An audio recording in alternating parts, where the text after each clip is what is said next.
സാറേ, ഖാലിദ് റഹ്മാൻ, അഷ്റഫ് ഹംസ രണ്ടുപേരും പുതിയ കാലത്ത് സംവിധായകരാണ്. ഒരുപാട് ഹിറ്റ് ചിത്രങ്ങൾ നിർമ്മിച്ചിട്ടുണ്ട്, സംവിധാനം ചെയ്തിട്ടുണ്ട്. ഇവർ രണ്ടുപേരും കൂടെ സമീർ താഹിർ എന്ന് പറയുന്ന സുഹൃത്തിൻ്റെ വീട്ടിൽ, ഈ സുഹൃത്തെന്ന് പറഞ്ഞാൽ ക്യാമറാമാനാണ്, സംവിധായകനാണ്, ഗോശ്രീ പാലത്തിനടുത്തുള്ള ഫ്ലാറ്റിൽ രാത്രി 2 മണിക്ക് പിടിയിലാവുന്നു. കയ്യിൽ ഹൈബ്രിഡ് മയക്കുമരുന്ന്. ഈ റെയ്ഡുമായി ബന്ധപ്പെട്ട് കൂടുതൽ എന്തൊക്കെ കാര്യങ്ങളാണ് പറയുന്നത്? അപ്പം ഇവരുടെ ഒരു ലഹരി ഉപയോഗം പതിവായിരുന്നു, അത്തരം കാര്യങ്ങളെക്കുറിച്ച് എന്തെങ്കിലും എക്സൈസ് പറയുന്നു? ഇവർ വളരെ സ്വാഭാവികം എന്നോണമാണ് ഈ ലഹരി ഉപയോഗത്തെ ഇവർ എക്സൈസ് എന്ന് പറഞ്ഞാൽ സിനിമാ മേഖല അടിമുടി ഇതിൻ്റെ പിടിയിലാണോ? അല്ല, അതിലെ സിനിമ ഇപ്പോഴത്തെ പുതിയ തലമുറയിൽപ്പെട്ട സിനിമകൾ, ആ സിനിമാ മേഖല ഏതാണ്ട് സമ്പൂർണമായും ഈ മയക്ക് മരുന്ന് ലോബിയാണ് നിയന്ത്രിക്കുന്നത്. നമ്മൾ ഓർക്കേണ്ട കാര്യം, നാർക്കോട്ടിക് ലോബി എന്ന് പറഞ്ഞാൽ മൾട്ടി ട്രില്യൺ ഡോളറിൻ്റെ ബിസിനസ്സാണ് ഒരു കൊല്ലം നടത്തുന്നത്. ട്രില്യൺ ആണല്ലേ? ബില്യണോ അല്ല, മൾട്ടി ട്രില്യനാണ്. എന്ന് മാത്രമല്ല, അവർക്ക് അവരുടെ സ്വാധീനത്തിൽ ജോർജ് സോറോസിനെ പോലെയുള്ള ഈവിൾ ജീനിയസുകളുണ്ട്, ജഡ്ജിമാരുണ്ട്, അഭിഭാഷകരുണ്ട്, അധ്യാപകരുണ്ട്, പിന്നെ ജേർണലിസ്റ്റുകളുണ്ട്, സിനിമാ പ്രവർത്തകരുണ്ട്, രാഷ്ട്രീയ നേതാക്കളുണ്ട്. ഇങ്ങനെ അത് ഇവിടെ ഒരു സ്ഥലത്ത് മാത്രമല്ല, ലോകം മുഴുവനുമുണ്ട്. പിന്നെ അത് മാത്രവുമല്ല, ഇതിൽ ആരെങ്കിലും ഒരാൾ അറസ്റ്റ് ചെയ്യപ്പെടുകയാണെങ്കിൽ അയാളെ രക്ഷപ്പെടുത്തുന്നതിന് ആവശ്യമായ സംവിധാനം ഒരുക്കാനായിട്ട് ഇതിൻ്റെ പുറകിൽ പ്രവർത്തിക്കുന്നവരുണ്ട്. ഇവർക്ക് വേണ്ടി ഏറ്റവും വില കൂടിയ അഭിഭാഷകർ കോടതിയിൽ വരും. ഇവരെ സ്വാധീനിക്കാനും ആ കോടതിയെ വരെ സ്വാധീനിച്ചിട്ട് ഇവർക്ക് അനുകൂലമായ വിധി ഉണ്ടാക്കാൻ കഴിയുന്നവരാണ് ഇവിടെ മാത്രമല്ല, അമേരിക്കയിൽ. സാർ, ഇവരുടെ ഈ കാര്യത്തിൽ അങ്ങനെ ചിന്തിക്കുക. കാരണം എന്താ പറയുക, ഇപ്പോൾ സാറിന് ആലോചിക്കുക, തല്ലുമാല, ആലപ്പുഴ ജിങ്കാന. ഈ ആലപ്പുഴ ജിങ്കാന എന്ന് പറഞ്ഞാൽ ഈ അടുത്തിറങ്ങിയ സിനിമ, രണ്ടും ഹിറ്റ് ചിത്രങ്ങളാണ്. ഇതിൻ്റെ സംവിധായകൻ ഒരാൾ, മറ്റേ ആളെന്ന് പറഞ്ഞാൽ ഭീമൻ്റെ വഴി, തമാശ, ഇതും ഹിറ്റ് ചിത്രങ്ങളാണ്. അപ്പം പുതിയ കാലഘട്ടത്തിൽ ഹിറ്റ് ചിത്രങ്ങൾ എടുക്കുന്ന സംവിധായകർക്ക് കിട്ടുന്ന വരുമാനം, അവരുടെ സോഷ്യൽ സ്റ്റാറ്റസ്, അതൊക്കെ എത്ര വലുതാണ്. അപ്പോൾ സാർ ഈ പറയുന്ന പോലെ അമേരിക്കയിൽ നിന്ന് നേരെ കേരളത്തിലേക്ക് വരുമ്പോഴും ഇതേ അവസ്ഥ തന്നെയല്ലേ ഉണ്ടാകാൻ പോകുന്നത്? അല്ല, അമേരിക്കയിൽ ഞാൻ പറഞ്ഞ അമേരിക്കയിൽ അങ്ങനെയല്ല. നിങ്ങൾ ഒരു മനസ്സിലാക്കേണ്ട കാര്യം, ക്രിമിനൽ ജസ്റ്റിസ് സിസ്റ്റം നവീകരിക്കുന്നതിന് വേണ്ടിയിട്ട് ജോർജ് സോറോസ് $15,000 മില്യൺ സ്പെൻഡ് ചെയ്തിട്ടുണ്ട്. ജോർജ് സോറോസ് ലേറ്റസ്റ്റ് കണക്കനുസരിച്ചിട്ട് $15,000 മില്യൺ. എന്നിട്ട് എന്താ ചെയ്തതെന്ന് വെച്ചാൽ, അമേരിക്കയിലെ ജില്ലാ അറ്റോർണികളുണ്ട്, ഡിസ്ട്രിക്റ്റ് അറ്റോർണീസ്, ഭയങ്കര പവർഫുള്ളാണ്, നമ്മുടെ ജില്ലാ ജഡ്ജി എന്നൊക്കെ പറയുന്ന രീതിയിൽ. അതിൽ 70% പേര് ഇവരുടെ സ്വാധീനത്തിൽപ്പെട്ടവരാണ്. അവരുടെ പ്രധാനപ്പെട്ട ദൗത്യം മയക്കുമരുന്ന് കേസുകളിലുള്ള നടപടികൾ കൂടുതൽ ഉദാരമാക്കണം എന്നുള്ളതാണ്. കാരണം മയക്കുമരുന്ന് ഉപയോഗത്തെ ഒരു രോഗമായി കരുതിക്കൊണ്ട് ഒരു രോഗചികിത്സ എന്ന നിലക്ക് ആ മയക്കുമരുന്നിന് അടിമപ്പെടുന്നവരോട് വളരെ ഉദാരമായ സമീപനം സ്വീകരിക്കുകയും അവർക്ക് ഉദാരമായ വ്യവസ്ഥയിൽ ജാമ്യം ലഭിക്കുകയും അവരുടെ ശിക്ഷകൾ ലഘൂകരിക്കപ്പെടുകയും വേണം എന്ന നിലക്ക് പ്രവർത്തിച്ചുകൊണ്ടിരിക്കുന്ന സംഘടനയാണ് ഞാനീ പറഞ്ഞത്. അത് അമേരിക്കയിൽ മാത്രമല്ല, ലോകം മുഴുവനും അതിൻ്റെ സ്വാധീനമുണ്ട്. 75,000 പേർക്ക് ആ സംഘടനയുടെ പേരിൽ ഇന്ത്യയിൽ നിന്ന് പരിശീലനം കിട്ടിയവരുണ്ട്. 75,000 പേര്. അതിനകത്ത് അഭിഭാഷകരുണ്ട്, ജഡ്ജിമാരുണ്ട്, എഴുത്തുകാരുണ്ട്, പത്രപ്രവർത്തകരുണ്ട്, സംഗീതജ്ഞരുണ്ട്, ഇങ്ങനെ വിവിധ രംഗങ്ങളിൽപ്പെട്ടവരുണ്ട്. അപ്പം നിങ്ങൾ കരുതുന്ന രീതിയിൽ അത്ര ചെറുതല്ല. അപ്പോൾ അതിൻ്റെ ഒരു വലിയ രീതിയാണ് ഇതിനകത്ത് വരുന്നത്. ഇതിൽ 2 വിഭാഗക്കാരുണ്ട്. ഒന്ന് കൺസ്യൂമേഴ്സും ഉണ്ട്, 2 ട്രേഡേഴ്സും ഉണ്ട്. കൺസ്യൂമേഴ്സിനേക്കാൾ വലിയൊരു ശൃംഖല ട്രേഡേഴ്സിനുണ്ട്. ഒരിക്കലും നമ്മൾ ഈ ട്രേഡേഴ്സിലേക്ക് അന്വേഷണം എത്തുന്നില്ല. അവിടെയാണ് ഇതിൻ്റെ വിജയം കിടക്കുന്നത്. ഇപ്പം നിങ്ങൾ നേരത്തെ പറഞ്ഞ ഖാലിദ് റഹ്മാനെയും അഷ്റഫ് ഹംസയെയും ഒക്കെ പിടിച്ച്, ഇനി സമീർ താഹിറും ഒരുപക്ഷെ അറസ്റ്റ് ചെയ്യപ്പെട്ടേക്കാം. ഇവരെയൊക്കെ പിടിച്ചു എന്ന് പറഞ്ഞല്ലോ. അതെ. പക്ഷെ വേറൊരു കാര്യമുണ്ട്, ഇവർക്കിത് കൊണ്ടുവന്ന് എത്തിക്കുന്നവരുണ്ടല്ല, അവരിലേക്ക് അന്വേഷണം പോകുന്നില്ല. മീഡിയേറ്റർ ഇതാരാണിത്? ഇവരെന്തായാലും ശരിയാണ്, ഇവർ ഈ കെമിക്കൽസ് ഉണ്ടാക്കുന്നില്ലല്ലോ. ഇല്ല, ഉണ്ടാക്കുന്നില്ല. ഇവർ ഈ കെമിക്കൽസ് ഉണ്ടാക്കുന്നില്ല. അപ്പോൾ ഈ നാർക്കോട്ടിക് ഡ്രഗ്സ് ഇവർക്ക് എത്തിച്ചു കൊടുക്കുന്നൊരു വലിയ കക്ഷിയുണ്ട്, ഇത് ഉണ്ടാക്കുന്നവരുണ്ട്. അതെ. ഇത് ഉണ്ടാക്കുന്നവരിലേക്കും ഇത് വിതരണം ചെയ്യുന്നവരേക്കും ഇത് വിപണനം ചെയ്യുന്നവരിലേക്കും ഒരിക്കലും ഇതിൻ്റെ അന്വേഷണം പോകാതിരിക്കുന്നതിന് വേണ്ടിയുള്ള പ്രിക്കോഷനാണ് ഞാൻ നേരത്തെ പറഞ്ഞ ഈ $multi-trillion നാർക്കോട്ടിക് ഇൻഡസ്ട്രി പ്രവർത്തിച്ചു കൊണ്ടിരിക്കുന്നത്. സാർ ഇപ്പം പറഞ്ഞ പോലെ ഷാരിഫ് മുഹമ്മദ് എന്ന് പറയുന്ന ഒരാളാണ് ഈ കഞ്ചാവ് എത്തിച്ചതെന്നുള്ള സൂചനകളാണ് ഇപ്പോൾ പുറത്തേക്ക് വരുന്നത്. അപ്പോൾ അത് ഇവരുടെ കണക്ഷൻ ആയിരിക്കില്ലേ? അല്ല, ഈ ഷാരിഫ് മുഹമ്മദ് ആണെങ്കിൽ ആ ഷാരിഫ് മുഹമ്മദിൻ്റെ മുകളിൽ ആളുകളുണ്ട്. ഇവരിലേക്ക് എത്തുന്ന പാലമായിരിക്കും ഇതല്ലേ? ഇവരിലേക്ക് എത്തുന്ന പാലമാണ് ഇയാള്. പക്ഷെ അതിൻ്റെ മുകളിലുണ്ട്. പക്ഷേ നാളിതുവരെയുള്ള നാർക്കോട്ടിക്സിൻ്റെ കേസ് അന്വേഷിച്ചു കഴിഞ്ഞാൽ കൺസ്യൂമർ ലെവലിലാണ് എല്ലാം നിൽക്കുന്നത്. അപൂർവമായിട്ട് ചില ഡിസ്ട്രിബ്യൂട്ടേഴ്സിനെ പിടിച്ചിട്ടുണ്ട്. പക്ഷെ അവരെല്ലാം അത്തപ്പാടികളാണ്, ഇവരൊന്നുമല്ല. പക്ഷേ ഈ $multi-trillion ബിസിനസ് നടത്തി ഇതിനെ വലിയ കാശുണ്ടാക്കി ഈ സാധനങ്ങൾ ഉൽപ്പാദിപ്പിച്ച് വിതരണം ചെയ്യുന്ന വൻതോക്കുകളുണ്ടല്ലോ, അവരുടെ പേരുവിവരം പോലും ആർക്കും അറിയില്ല. അവരുടെ പേരുവിവരം രഹസ്യമാക്കി സൂക്ഷിക്കാനുള്ള സംവിധാനം ലോകത്ത് ഒരുക്കുന്നതിൽ പങ്കുവഹിച്ച മഹാൻ്റെ പേരാണ് ഞാൻ നേരത്തെ പറഞ്ഞ ജോർജ് സോറസ്. നമ്മുടെ രാഹുൽ ഗാന്ധിയുടെ ബന്ധു, അദ്ദേഹത്തിൻ്റെ ഉപദേശകൻ. അദ്ദേഹത്തിൻ്റെ നിർദ്ദേശപ്രകാരമാണ് അദ്ദേഹം കഴിഞ്ഞ തെരഞ്ഞെടുപ്പിൽ പ്രവർത്തിച്ചതൊക്കെ. അപ്പോൾ അതുകൊണ്ട് ഇനി ഇതിലൊരു പ്രശ്നമുണ്ട്. ഇവരെ പിടിച്ചു, അവർക്ക് ജാമ്യം കിട്ടി. അതെ. ഇതിൽ ഇപ്പോൾ സംവിധായകരുടെ സംഘടന ഇവരെ പുറത്താക്കി, സസ്പെൻഡ് ചെയ്ത്.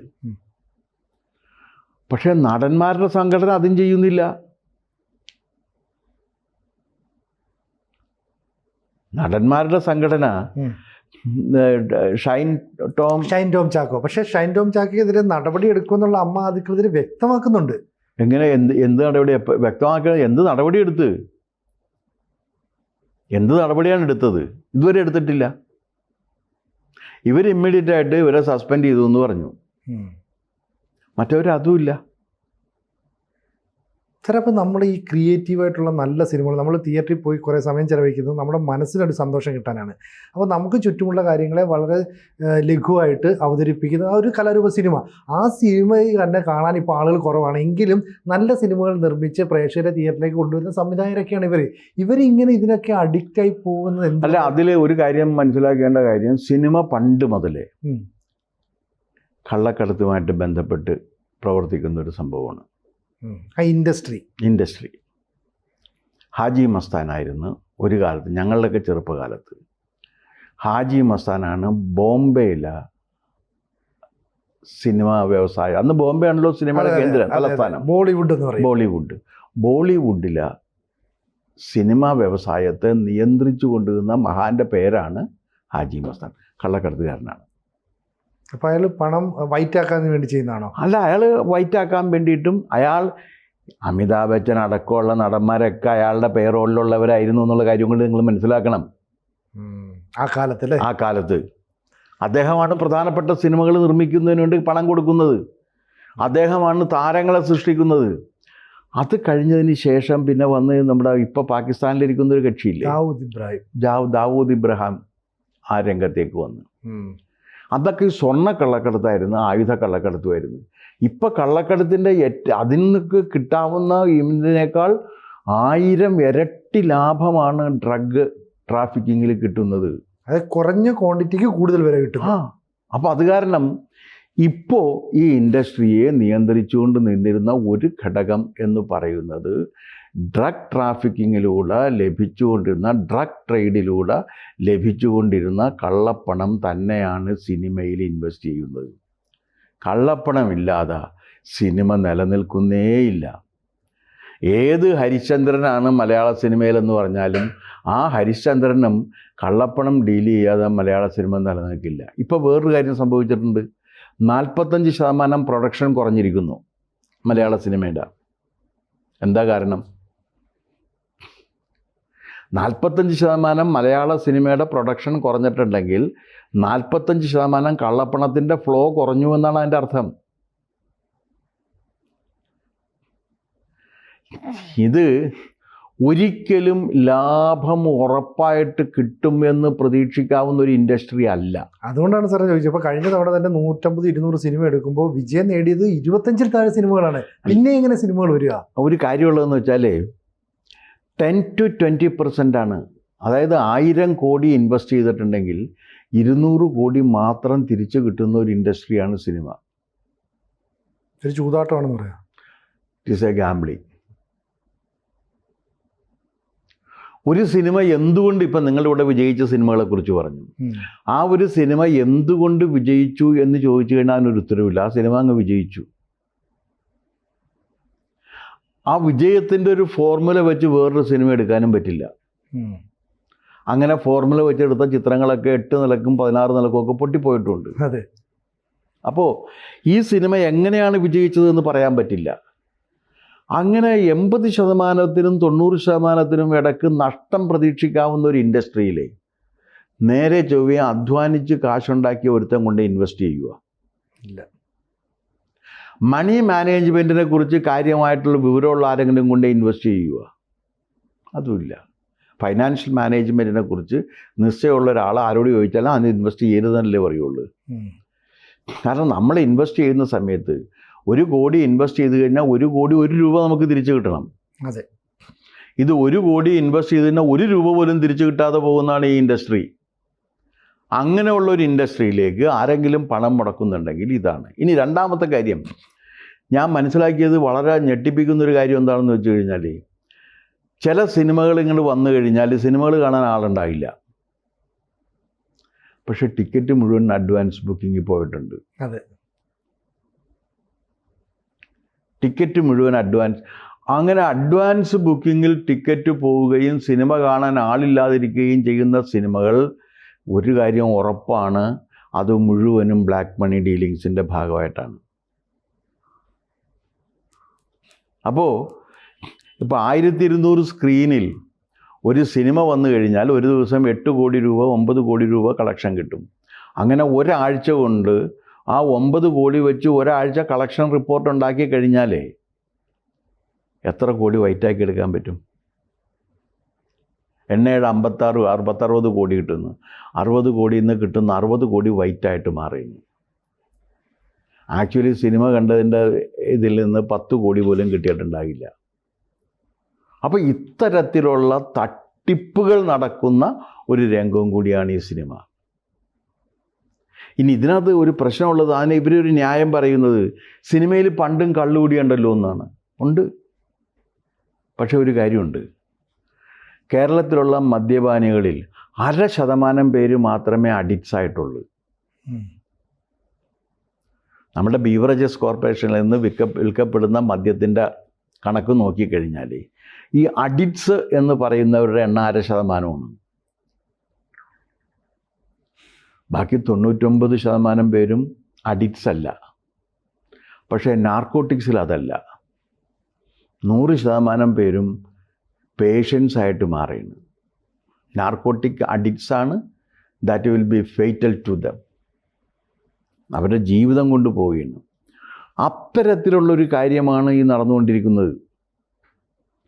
അതിൽ സിനിമാക്കാരുടെ കയ്യിലേക്ക് ഈ ഡ്രഗ് ബിസിനസ്സും ഡ്രഗ് ട്രാഫിക്കിങ്ങും ഒതുങ്ങി എന്നാണ് ഇത് കാണിക്കുന്നത്. ഈ മട്ടാഞ്ചേരി മാഫിയ എന്നൊക്കെ പറയുമ്പോൾ ഇതാണ് കാണിക്കുന്നത്.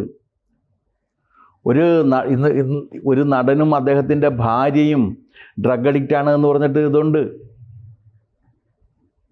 ഒരു സംവിധായകനും ഡ്രഗ് അഡിക്റ്റാണെന്ന് പറഞ്ഞിട്ടുണ്ട്.